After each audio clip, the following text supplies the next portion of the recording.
Hello students, आज हम discuss करने जा रहे हैं एंगल बिटवीन टू लाइंस।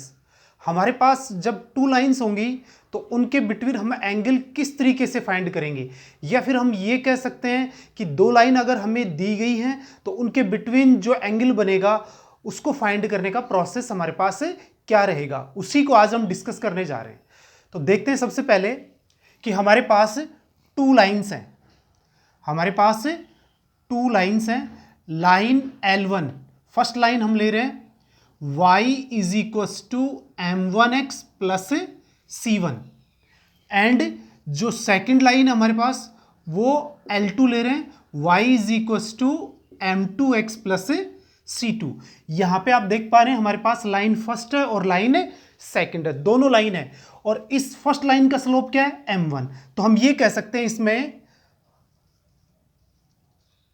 कि जो m1 है वो हमारे पास क्या होगा tan θ1, एंड m2 क्या होगा यहां पे tan θ2। तो जब भी हमें जरूरत पड़ेगी हमारे पास होगा tan θ1, तो हम क्या यूज करेंगे यहां पे m1 यूज करेंगे, और tan θ2 होगा तो हम क्या यूज करेंगे m2 यूज करेंगे। तो देखिए हम यहां पे डायग्राम्स लेते हैं लाइन का और उसके बाद हम इसको डिस्कस करते हैं। ये हमारे पास क्या है एक्स ओ एक्स डैश, एक्स एक्सिस है, और ये हमारे पास है वाई ओ वाई डैश, ये हमारे पास है वाई एक्सिस, ये ओरिजिन है। यहां पे सबसे पहले हम लाइन लेते हैं फर्स्ट, ठीक है। ये हमारी लाइन हो गई लाइन L1, और ये एंगल जो बनाएगी पॉजिटिव एक्स एक्सिस के साथ ये हमारा क्या हो गया θ1। इस पॉइंट को हम दे देते हैं A। ऐसे ही हम क्या लेंगे सेकंड लाइन लेंगे, कौन सी L2, ये हमारे पास सेकंड लाइन हो गई। यहां पे ये पॉइंट हमारे पास क्या हो गया B, और जो इंटरसेक्टिंग पॉइंट है उसको हमने क्या ले लिया P ले लिया। अब जो सेकंड लाइन है वो एक्स एक्सिस के साथ कितना एंगल बना रही है θ2 एंगल बना रही है। तो अब आप देख पा रहे हैं कि लाइन हमारे पास एक तो L1 है, दूसरी हमारे पास कौन सी है L2। अब इन दोनों लाइंस के बिटवीन हमें एंगल फाइंड करना है, तो ये देखिए ये एंगल हमने क्या ले लिया थीटा। देखो यहां पे जब लाइन इंटरसेक्ट कर रही है P पॉइंट पे तो हमारे पास दो तरीके के एंगल बनेंगे। एक तो जो आप देख पा रहे हैं वो हमारे पास क्या है थीटा है, और एक हमारे पास जो दूसरा है ये ऑब्ट्यूज एंगल है, यानी बड़ा एंगल है। दो एंगल बनेंगे, एक तो थीटा और एक ये बड़े वाला एंगल। ये हमें लेना नहीं है, हमें कौन सा लेना है अक्यूट एंगल लेना है, ठीक है।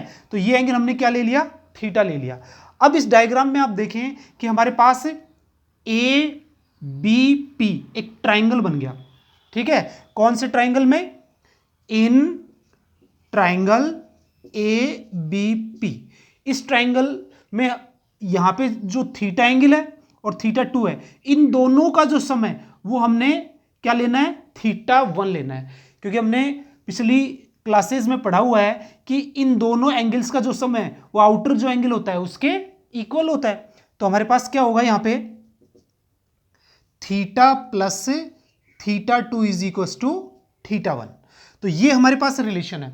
हमें क्या चाहिए यहां पे, हमें चाहिए थीटा, तो हमारे पास क्या हो गया θ1 माइनस θ2, ठीक है। ये रिलेशन आ गया। अब जब हम एंगल की बात करते हैं तो हमारे पास एक तो θ1 है और एक θ2 है। अब हमारे पास जो लाइन है वो y is equal to m1x plus c1 है, दूसरी वाली लाइन क्या है y is equal to m2x plus c2 है। अब यहां पे आप देखें कि हमें क्या काम में लेना पड़ेगा tan θ1, इसकी वैल्यू कितनी है m1, और tan θ2 की वैल्यू कितनी है m2। तो यहां पे क्या आना चाहिए tan आना चाहिए। तो इसके लिए हम दोनों तरफ क्या यूज कर लेंगे tan यूज करेंगे। तो हमारे पास क्या हो जाएगा tan θ1 माइनस θ2। तो दोनों तरफ हमने क्या यूज कर लिया tan यूज कर लिया। अब मैं यहां पे आपको बता देता हूं कि हमारे पास ट्रिग्नोमेट्री में एक फॉर्मूला होता है डिफरेंस एंगल का tan a माइनस बी। ये होता है tan a minus tan b upon 1 plus tan a और tan b, ठीक है। ये जो फॉर्मूला होता है ये हमें यूज करना है, ठीक है। ये हमें ट्रिग्नोमेट्री में पता है tan a minus B is equal to होता है tan a minus tan b upon 1 plus tan a tan b। अब आप देखें यहां पे a को किससे रिप्लेस करना है, θ1 से, b को किससे रिप्लेस करना है, θ2 से। तो दोनों एंगल को हम यहां पे क्या कर देंगे, रिप्लेस कर देंगे और ये फॉर्मूला यूज कर लेंगे हम यहां पे। तो देखें हमारे पास क्या हो जाएगा, tan theta is equal to, तो यहां पे हो गया हमारे पास tan θ1 minus tan θ2 upon 1 plus tan θ1 और tan θ2। तो ये हमने यहां पे पुटअप कर दिया tan θ1 और tan θ2। अब यहां पे आप देखें कि tan θ1 को क्या यूज करेंगे, m1, और tan θ2 को क्या यूज करेंगे, m2। तो हमारे पास जो फॉर्मूला है वो क्या हो जाएगा, tan theta is equal to m1 minus m2 upon 1 plus m1 m2। तो ये हमारे पास क्या हो गया, tan थीटा की वैल्यू हो गई यहां पे, किसमें, m1 और m2 के अंदर। अब हमें tan थीटा नहीं चाहिए, हमें क्या चाहिए, थीटा चाहिए, एंगल चाहिए। तो हमारे पास जो एंगल आएगा वो यहां पे मैं लिख रहा हूं, थीटा इज इक्वल टू, इस tan को इधर लेके जाएंगे तो हमारे पास हो जाएगा tan इनवर्स। और ये एक्यूट एंगल लेना है तो मॉडुलस यूज करना है, m1 minus m2 upon 1 plus m1 m2। ठीक है, तो ये हमारे पास क्या होगा, यहां पे एंगल होगा बिटवीन टू लाइंस। कौन कौन सी two lines, y is equal to m1x plus c1 और second line y is equal to m2x plus c2। उनके बिटवीन जो एंगल होगा वो हमें क्या याद रखना है, theta is equal to tan inverse m1 minus m2 upon 1 plus m1 m2। ये हमें क्या करना है, याद रखना है। फर्स्ट लाइन से क्या आएगा, m1 आ जाएगा, सेकेंड लाइन से क्या आएगा, m2 आएगा, और अपॉन 1 प्लस m1 m2। तो इस तरीके से हम क्या कर सकते हैं, टू लाइंस के बिटवीन एंगल फाइंड कर सकते हैं। ठीक है, अब हम इसको आगे किस तरीके से यूज करेंगे, इस फॉर्मूले को, उसको हम क्या करेंगे, अभी डिस्कस करेंगे कि डिफरेंट डिफरेंट फॉर्म के अंदर एंगल्स हम कैसे फाइंड कर सकते हैं लाइंस का। तो सबसे पहले तो हम ये समझ लेते हैं कि हमारे पास जो टू लाइंस हैं वो y is equal to m1x plus c1 और सेकेंड जो लाइन है y is equal to m2x plus c2 है। तो देखो हमारे पास क्या है यहाँ पे, पहले तो ये समझना है कि tan थीटा जो हमारे पास था वो था m1 minus m2 upon 1 plus m1 m2, और थीटा इज इक्वल टू हमारे पास क्या होगा, tan inverse m1 minus m2 upon 1 plus m1 m2। ठीक है, तो ये हमारे पास क्या हो गया, एंगल निकालने का फॉर्मूला हो गया। ठीक है, अब यहां पे कुछ इंपॉर्टेंट अपन फैक्ट्स लिखते हैं इसके। फर्स्ट लेते हैं, इफ लाइंस आर पैरेलल, अगर हमारे पास लाइंस कैसी हैं, पैरेलल है, तो इसका मतलब हमारे पास क्या हो गया, थीटा 0 डिग्री हो गया। भाई टू लाइंस क्या होंगी, पैरेलल होंगी, तो दोनों लाइंस के बिटवीन एंगल क्या होगा, 0 होगा। तो यहां पे हम 0 यूज करेंगे तो हमारे पास क्या आएगा, देखो इसी में यूज कर लो, tan 0 की वैल्यू कितनी हो जाएगी, 0। अब ये इससे मल्टीप्लाई हो जाएगा, तो 0 is equal to m1 minus m2 upon 1 plus m1 m2। Cross multiplication कर देते हैं, ये किस में चला गया, 0 में, इसके नीचे 1 यूज कर लेंगे तो हमारे पास क्या आएगा, m1 माइनस m2, ये इससे मल्टीप्लाई होने पे है ना, और ये इससे मल्टीप्लाई होने पे क्या हो गया, 0। तो फाइनली हम क्या कह सकते हैं यहाँ पे कि हमारे पास m1 is equal to m2 condition आ गई। तो कब आएगी हमारे पास ये कंडीशन, जब हमारे पास दोनों लाइंस कैसी होंगी, पैरेलल होंगी, तो दोनों लाइन का जो स्लोप है वो हमेशा क्या रहेगा, सेम रहेगा। तो जब भी हम ये पता कर लें, देख लें कि हमारे पास एंगल कितना है, 0 डिग्री, ठीक है, तो उनका स्लोप आपस में क्या होगा, इक्वल होगा। या फिर हम किसी लाइन से ये पता कर पा रहे हैं कि दोनों लाइंस का जो स्लोप है वो सेम है, तो इसका मतलब दोनों लाइंस के बिटवीन एंगल कितना है, 0 डिग्री है। इसका मतलब हमारे पास जो दोनों लाइन है वो कैसी है, पैरेलल है। अब हम चलते हैं सेकंड केस की तरफ। सेकंड में इफ लाइन्स आर परपेंडिकुलर, दोनों लाइन कैसी हैं, परपेंडिकुलर। और हम ये कह सकते हैं theta is equal to 90 degree, कि एंगल हमारे पास कितना हो गया, 90 डिग्री हो गया। तो देयरफॉर हमारे पास जब एंगल 90 डिग्री हो गया तो हम क्या यूज करेंगे, tan 90 डिग्री। तो tan 90 डिग्री का मतलब कितना हो गया, इन्फिनिटी हो गया। और ये m1 minus m2 upon 1 plus m1 m2। Infinitive को क्या लिख लेंगे हम यहां पे लिख लेंगे 1/0। क्या लिख लेंगे, 1/0। तो ये m1 minus m2 upon 1 plus m1 m2। अब क्रॉस मल्टीप्लिकेशन कर देंगे, 1 से मल्टीप्लाई हो जाएगा ये, तो 1 plus m1 m2 is equal to 0। तो हमारे पास क्या आएगा, m1 m2 is equal to -1। अब ये ध्यान से देख लें, ये जो कंडीशन बनी है हमारे पास, ये क्या बनी है कि दोनों लाइंस जब परपेंडिकुलर होती हैं, angle between two lines are 90 degree, then m1 m2 is equal to -1। यानी दोनों जो लाइन है उनके स्लोप का जो प्रोडक्ट है वो हमारे पास क्या आएगा, -1 आएगा। कई बार हमारे पास ऐसी कंडीशन आएगी जिसमें हमें एक लाइन का स्लोप गिवन होगा, यानी फर्स्ट लाइन का स्लोप हमें गिवन होगा, सेकेंड लाइन का स्लोप हमें निकालना पड़ेगा। तो m2 is equal to -1 upon m1। ठीक है, तो -1 अपॉन m1 हो जाएगा यहां पे। ठीक है, तो इस तरीके से हम क्या फाइंड कर लेंगे, यहां पे m2 फाइंड कर लेंगे। ठीक है, तो ये दो रिलेशन आपको याद रखने हैं। ये हमारे पास क्या हो गया, एंगल हो गया theta is equal to tan inverse m1 minus m2 upon 1 plus m1 m2। ये हमारे पास एंगल है, और जब दोनों लाइनें पैरेलल हैं तो m1 is equal to m2, और दोनों लाइनें जब परपेंडिकुलर हैं तो m1 m2 is equal to -1 और m2 is equal to -1 upon m1 हमारे पास यहां पे होगा जब हमें m2 फाइंड करना होगा और m1 हमें गिवन होगा। ठीक है, तो ये दोनों कंडीशंस हमें ध्यान रखनी है।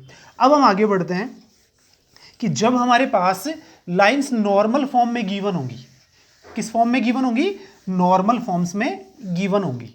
देखिए हमारे पास third case, if lines are, हमारी जो फर्स्ट लाइन है वो हमारे पास क्या है, x cos alpha y sin alpha is equal to P1, and second line हमारे पास क्या है, x cos beta y sin beta is equal to P2।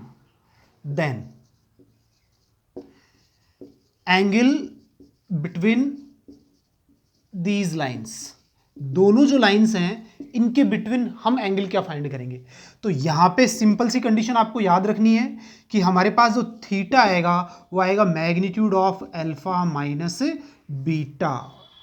ठीक है, जो नॉर्मल हमारे पास एंगल बना रहे हैं एक्स एक्सिस के साथ, दोनों ही लाइन के अंदर उनका जो डिफरेंस होता है, उसका जो मैग्नीट्यूड होता है, वही हमारे पास एंगल बिटवीन टू लाइंस होगा। कौन सी फॉर्म में, नॉर्मल फॉर्म के अंदर हमारे पास यहां पे आएगा। ठीक है, अब यहां पे हम क्वेश्चंस की बात करेंगे।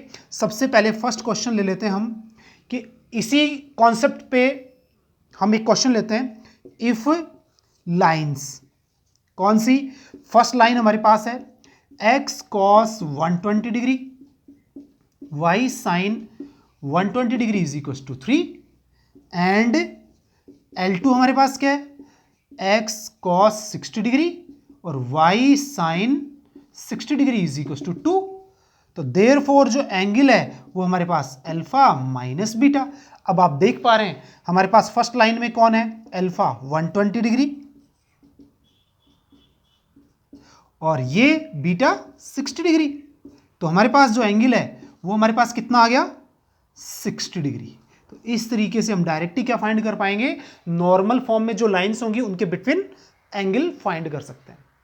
ओके, अब हम नेक्स्ट क्वेश्चन लेते हैं जिसमें हमें टू जनरल लाइंस गिवन है और हमें उनका क्या फाइंड करना है, उनके बिटवीन एंगल फाइंड करना है। तो देखें आप यहां पे question number second, if lines, हमारे पास जो लाइंस हैं वो फर्स्ट हमारे पास कौन सी है, √3x - y + 2 is equal to 0, and second line हमारे पास है x minus √3y plus 1 is equal to 0. Then find angle between these lines. ये जो लाइन्स हमें गिवन है इनके बिटवीन हमें एंगल फाइंड करना है. तो सबसे पहले आप ये देखें कि हमारे पास जो लाइन L1 है वो हमारे पास कितनी है, √3x minus y plus 2 is equal to 0. और सेकंड जो लाइन है वो हमारे पास क्या है, x minus √3y plus 1 is equal to 0. तो दोनों लाइन हमें गिवन है. अब हम यहां से क्या निकालेंगे, स्लोप निकालेंगे फर्स्ट लाइन का, माइनस a अपॉन बी. ठीक है, तो यहां से वैल्यू कितनी आ जाएगी m1 की, वो आ गई √3.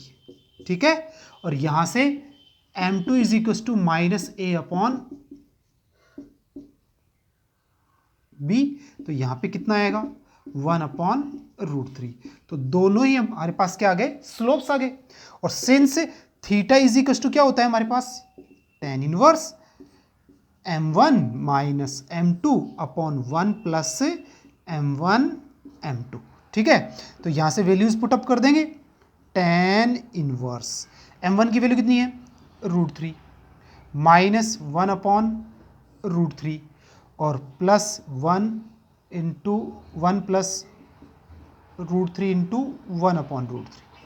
तो √3 से √3 कैंसिल. इसको हम सॉल्व करेंगे तो हमारे पास क्या आएगा, देखें यहाँ पे theta is equal to tan inverse. देखो √3 से √3 मल्टीप्लाई होगा तो कितना आएगा, 3 माइनस 1 और नीचे 1 प्लस 1 2 और एलसीएम √3. तो therefore theta is equal to tan inverse 2 upon 2√3. तो ये हो गया tan इनवर्स 1 अपॉन √3, क्योंकि 2 से 2 कैंसिल. तो हमारे पास जो एंगल है वो हमारे पास क्या आ गया, tan इनवर्स 1 अपॉन √3. कौन सा एंगल होता है हमारे पास, 30 डिग्री. तो इन दोनों लाइंस के बिटवीन जो एंगल आएगा वो हमारे पास कितना आएगा, 30 डिग्री. तो यहां से हमें ये समझना है कि हमें लाइन जब जनरल फॉर्म में गिवन हो तो सबसे पहले दोनों लाइंस का क्या फाइंड कर लेंगे, स्लोप फाइंड कर लेंगे. जब हमारे पास स्लोप आ जाएगा तो हम उसको फॉर्मूले में पुटअप कर देंगे जो हमने एंगल्स के लिए फाइंड किया है. और यहाँ पुटअप करने के बाद हम पूरी कैलकुलेशन करेंगे. कैलकुलेशन करने के बाद यहाँ पे आप देखेंगे कि 1/√3 हमारे पास 10 के अंदर कौन से एंगल की वैल्यू होती है, तो वो हमारे पास आएगा 30 डिग्री. तो इस तरीके से हम जनरल लाइंस के बिटवीन भी एंगल फाइंड कर सकते हैं. अब हम नेक्स्ट एग्जाम्पल लेते हैं. नेक्स्ट क्वेश्चन के अंदर हम कंडीशंस देखेंगे कि किस तरीके से, कई बार हम डायरेक्ट भी बता सकते हैं कि लाइंस के बिटवीन एंगल्स क्या होगा, लेकिन वो तभी बता सकते हैं जब हमारे पास लाइंस पैरेलल होंगी या परपेंडिकुलर होंगी. तो एग्जाम्पल नंबर 3 में क्वेश्चन लेते हैं कि लाइन हमारे पास है first x minus y plus 1 is equal to 0 and जो सेकेंड लाइन है वो हमारे पास है 2x minus 2y plus 3 is equal to 0. और हमें क्या करना है, दोनों के बिटवीन एंगल फाइंड करना है. ठीक है, तो आप देखिए फर्स्ट लाइन से हमें क्या फाइंड करना है, स्लोप फाइंड करना है. तो माइनस a अपॉन बी, तो -1, तो वैल्यू कितनी आ गई, 1 आ गई. तो ये हमारे पास क्या आ गया, m1 आ गया. अब सेकेंड लाइन के अंदर हम देखते हैं कि हमारे पास m2 क्या आएगा, -a अपॉन बी, तो -2 अपॉन -2, माइनस से माइनस कैंसिल, तो 2 से 2 कैंसिल, तो 1 आ गया. तो m2 की वैल्यू भी हमारे पास कितनी आ गई, 1 आ गई. तो अब आप देख पा रहे हैं यहाँ पे कि हमारे पास m1 और m2 दोनों की वैल्यू कितनी है, 1 है. तो क्या लिख सकते हैं, m1 is equal to m2. ठीक है, तो therefore lines are parallel. Lines कैसी हैं, पैरेलल है. दोनों के बिटवीन एंगल कितना है, 0 डिग्री है. तो इस तरीके से हम डायरेक्ट ही बता सकते हैं अपन इसको. ठीक है, अब हम लेते हैं क्वेश्चन नंबर 4. अब हमें क्या कहा जा रहा है कि हमारे पास लाइन है क्या, 3x minus 2y plus 1 is equal to 0 and 2x plus 3y plus 3 is equal to 0। ये दोनों लाइन हमें गिवन है और इनके बिटवीन हमें एंगल बताना है। तो सबसे पहले हमें किस पे जाएंगे, स्लोप पे। तो आप देखें यहाँ पे इसका स्लोप -a/b, तो -2। तो कितना स्लोप आ गया हमारे पास यहाँ पे, m1 इज इक्वल टू 3/2। ये फर्स्ट लाइन का स्लोप आ गया। अब हम चलते हैं सेकंड लाइन के स्लोप पे। तो m2 is equal to -a/b, तो ये कितना है, माइनस के 2/3, सीधा ही आ गया। अब देखो देयरफॉर m1 m2 दोनों स्लोप का क्या कर लेते हैं, प्रोडक्ट कर लेते हैं। तो हमारे पास कितना हो गया, 3/2 और ये माइनस के 2/3, 3 से 3 कैंसिल, 2 से 2 कैंसिल, 1। तो m1 m2 is equal to -1। तो हमने क्या कंडीशन पढ़ी है कि जब हमारे पास टू लाइंस के स्लोप्स का जो प्रोडक्ट है वो हमारे पास कितना आ जाता है, -1। तो हम क्या कह सकते हैं, देयरफॉर लाइंस आर परपेंडिकुलर। कैसी हैं, परपेंडिकुलर है। तो हमारे पास जो लाइंस होंगी वो कैसी होंगी, परपेंडिकुलर। तो स्टूडेंट्स हमने यहां डिस्कस किया कि हमारे पास जब टू लाइंस होंगी तो हम उसके बिटवीन एंगल कैसे फाइंड करेंगे। तो सबसे पहले हम जो लाइंस गिवन है उसका क्या फाइंड करेंगे, स्लोप फाइंड करेंगे। ठीक है, फर्स्ट लाइन का m1, सेकंड लाइन का m2। ठीक है, और उसको फॉर्मूले में पुटअप कर देंगे, कौन से में, theta is equal to tan inverse magnitude of m1 minus m2 upon 1 plus m1 m2। ठीक है, और कैलकुलेशन करने के बाद जो हमारे पास एंगल आएगा वही एंगल होगा बिटवीन टू लाइंस। अब कई बार हमारे पास सीधे ही लाइंस को ऑब्जर्व करने से स्लोप सेम आ जाते हैं, तो हम कह सकते हैं लाइंस कैसी है, पैरेलल है। और लाइंस का स्लोप फाइंड करने से उसका प्रोडक्ट करके देखते हैं, अगर उसकी वैल्यू कितनी आ जाती है, -1 आ जाती है, तो लाइंस कैसी होंगी, परपेंडिकुलर। और नॉर्मल फॉर्म में लाइंस होंगी तो उनके बिटवीन एंगल बड़ा इजी है। कैसे, magnitude of alpha minus beta से हम उसको क्या कर सकते हैं, फाइंड कर सकते हैं। एंगल्स जो है टू बिटवीन लाइन के वो हमें बहुत यूज होने वाला है, तो आप इसको बहुत अच्छे से रिवाइज कर लें। Okay students.